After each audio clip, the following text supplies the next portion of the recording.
O Senhor esteja convosco. Ele está no meio de nós. Proclamação do Evangelho de Jesus Cristo, segundo Lucas. Glória a vós, Senhor. Naquele tempo, disse Jesus à multidão: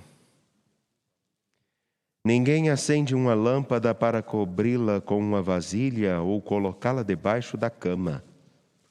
Ao contrário, coloca-a no candeeiro, a fim de que todos os que entram vejam a luz. Com efeito, tudo que está escondido deverá tornar-se manifesto. E tudo que está em segredo deverá tornar-se conhecido e claramente manifesto. Portanto, prestai atenção à maneira como vós ouvis, pois a quem tem alguma coisa será dado ainda mais, e àquele que não tem será tirado até mesmo o que ele pensa ter. Palavra da salvação. Glória a vós, Senhor.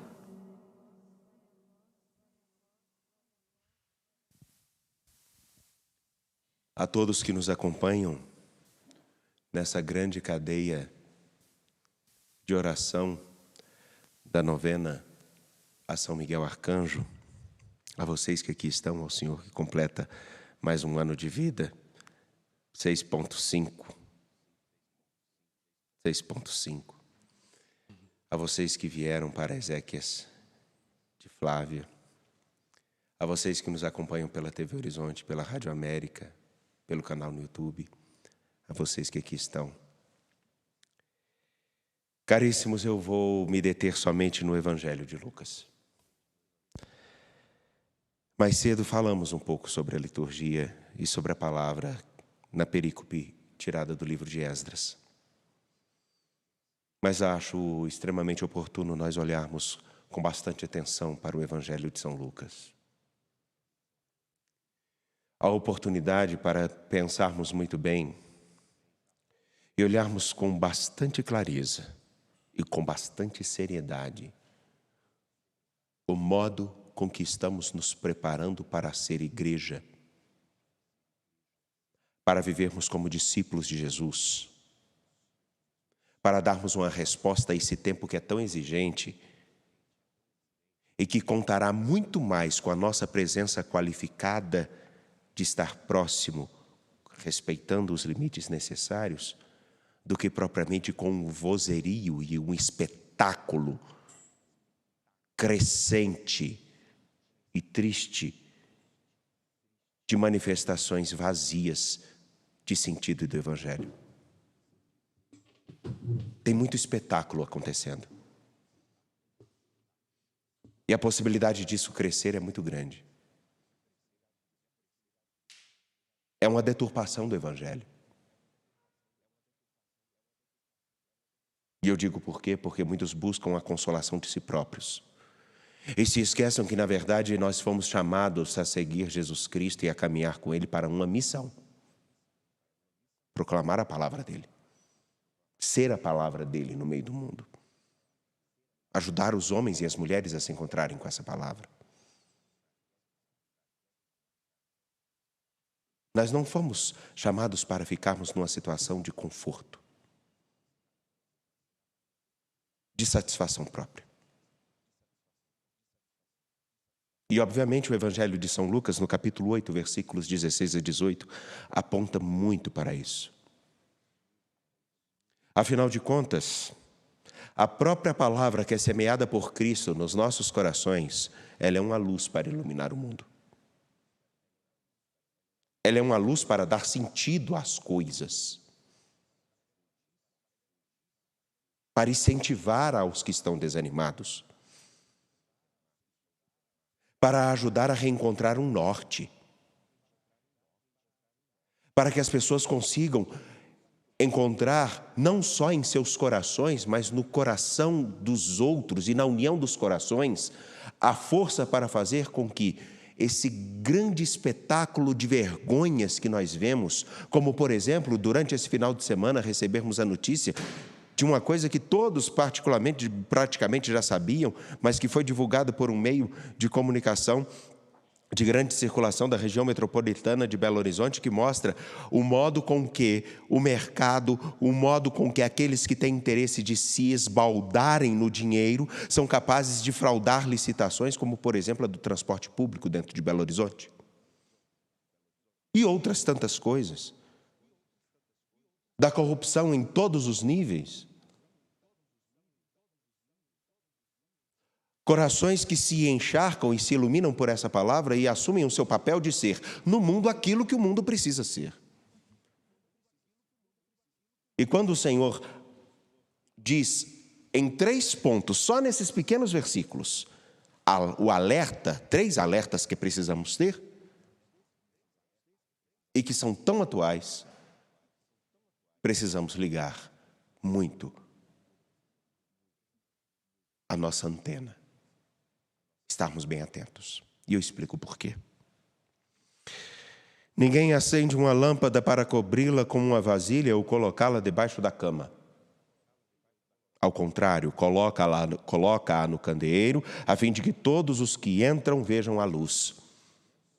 Ora, se realmente somos aqueles que se dispuseram a seguir Jesus Cristo, e escutamos a sua palavra, a palavra dele deve iluminar o mundo, deve iluminar aquilo que está ao nosso redor, deve iluminar a vida daqueles com quem nós convivemos, porque já nos deixamos iluminar por ela e não podemos escondê-la.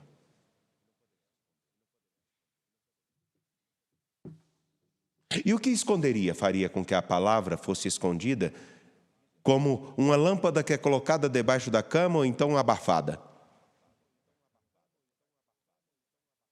Quando achamos que as nossas próprias vontades, as nossas vaidades ou os nossos interesses estão acima daquilo que o Senhor nos chamou a viver. Prova disso é a citação de Marcos no Evangelho de ontem que nós ouvimos. Os discípulos estavam andando com Jesus, atravessando para Cafarnaum, mas eles, ao contrário de prestarem atenção ao que o Senhor falava, eles estavam preocupados em saber qual de nós vai ser o mais importante e qual de nós receberá a maior parte do bolo. Qual de nós terá a maior vantagem? Qual de nós será o mais importante? Qual de nós brilhará mais?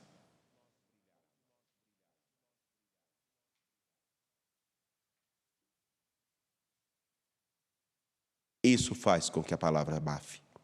É isso que faz com que algumas vezes nós escutemos falar de Jesus Cristo e fiquemos com uma pulguinha atrás da orelha dizendo assim, será que isso é somente o amor pelo Evangelho? Se olharmos bem, os anúncios que estão sendo feitos muitas vezes vão para agradar ao interesse de alguns e não para ajudá-los a compreender a riqueza da vida que foram chamados a viver agora. Cada cristão corre o risco de ser alguém que abafe a força da palavra, a luz da palavra, a riqueza dela. Isso tudo porque volta-se para si. Há um outro risco que nós corremos. Versículo 17. Com efeito, tudo que está escondido deverá tornar-se manifesto, e tudo que está em segredo deverá tornar-se conhecido e claramente manifesto. Ora, aqui, Lucas está olhando provavelmente para um grupo de discípulos que pensa em viver a palavra somente entre eles. Não vamos cuidar das nossas coisinhas, das nossas circunstâncias, dos nossos interesses, vamos cuidar da nossa comunidadezinha, vamos viver aqui a nossa dinâmicazinha, sempre voltada para os nossos próprios objetivos, não vamos nos preocupar em falar de Jesus para fora, vamos fazer com que nós estejamos em paz. O mundo pode cair ao nosso redor, mas estejamos em paz, estejamos somente eu e vocês, juntos aqui, nos consolemos, vivendo a palavra. Uma comunidade fechada, indiferente. É uma tendência que tem por aí agora, onde as pessoas pensam que realmente muitos, e o que mais me assusta, muitos jovens, pensam que na verdade nós temos que viver o evangelho somente entre nós. E é um grupo muito restrito, é um grupo muito perfeito, é um grupo de puros. Voltados para o próprio interesse, para o próprio umbigo. E esquecem que, na verdade, o Senhor, lá no início da segunda parte da obra de Lucas, no Evangelho, nos Atos dos Apóstolos, ele vai dizer para aqueles discípulos que viram Jesus subir aos céus: o que vocês estão olhando para o alto? Vocês têm um horizonte para alcançar. Preocupem-se em anunciar o Evangelho a todos. Aí está. Se somos discípulos de nosso Senhor Jesus Cristo, a palavra não pode ficar escondida dentro do grupinho que nós achamos que devemos ficar ali, fechadinhos.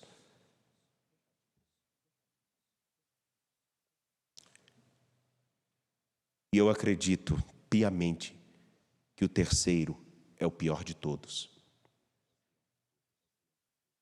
E que, na verdade, sustenta todos os outros dois.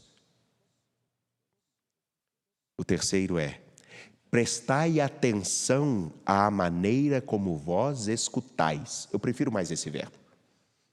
Prestai atenção na maneira com que vós escutais ao Evangelho. E aí eu volto à citação que eu fiz agora há pouco do Evangelho de ontem. Jesus caminhava com seus discípulos. Eles estavam andando com ele. Mas as preocupações deles eram com outras coisas e eles não entenderam nada do que o Senhor propriamente disse. Escutar é muito mais do que estar aqui.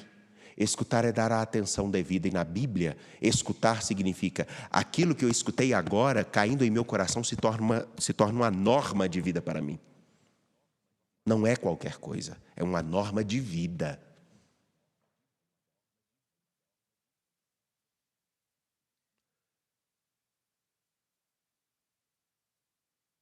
Busca-se e ofusca-se a palavra porque não a escuta de modo adequado.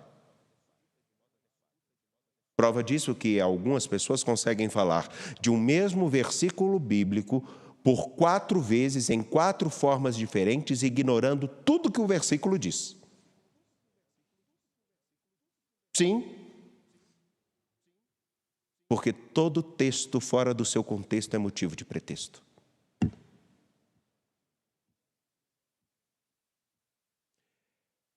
As pessoas justificam tudo, pode justificar qualquer coisa pela palavra, se ela não estiver no seu devido contexto, se ela não estiver dentro de tudo que ela busca dizer.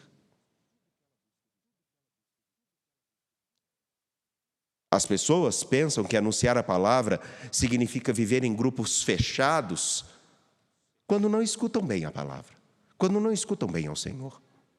E aí, obviamente, perdem a riqueza de ver como o Senhor ainda nos inspira e nos ajuda a olhar para a humanidade e a atualizar a forma da sua palavra de salvação para todos. É isso que ele vai, obviamente, dizer. Prestem atenção no modo com que vocês estão escutando o Evangelho, porque à medida com que vocês escutam e olham para a vida, vocês saberão mais o que dizer e como dizer da própria palavra, e os desafios presentes não serão maiores, mas vocês terão condições de pelo menos olhar a vida de frente, sem se esconder. Quem acha que sabe tudo, não sabe nada. É uma regra básica da vida. Quem acha que já tem tudo, não tem nada. Quem acha que não precisa de aprender nada, que tamanha tristeza, porque não saberá nem mesmo usar aquilo que tem, seus dons, suas habilidades, suas riquezas. E o que isso não significa ao participar da história da salvação com nosso Senhor Jesus Cristo? Pois a quem tem alguma coisa, escutando a palavra, será dado mais, porque mais terá como falar, mais terá como lidar com o mundo, mais terá como lidar consigo, mais terá como lidar para que o mundo seja melhor.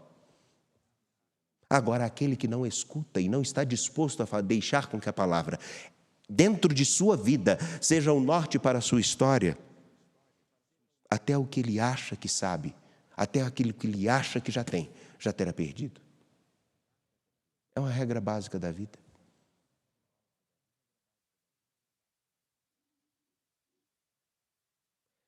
Três desafios tão importantes para nós no tempo presente, para um novo começo que eu acredito que está tão próximo. A palavra deve brilhar em nós, não por aquilo que nós falamos, mas por aquilo que assumimos viver. Os nossos grupos, nossas pastorais, nossas catequeses, nossas comunidades, elas têm que estar dispostas a ir além, a ir até as outras pessoas. E não com uma fala, mas com um modo de ser tão coerente que esteja disposto, escutando a palavra, a entender quais são os dramas do agora. Porque agora está um grande problema para nós. Hoje as pessoas estão perdendo até mesmo o interesse de estarem juntas, mais do que antes da pandemia.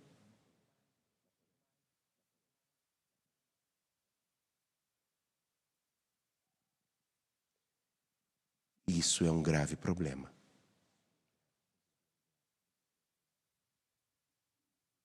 Peçamos a Deus que em nós a sua palavra frutifique, que nutridos por ela, caminhemos anunciando aquele que deve ser visto em nós, Jesus Cristo. E pela palavra dele nos reconstruirmos como um templo vivo, onde o Senhor escolheu habitar. De pé, apresentemos nossas preces. A cada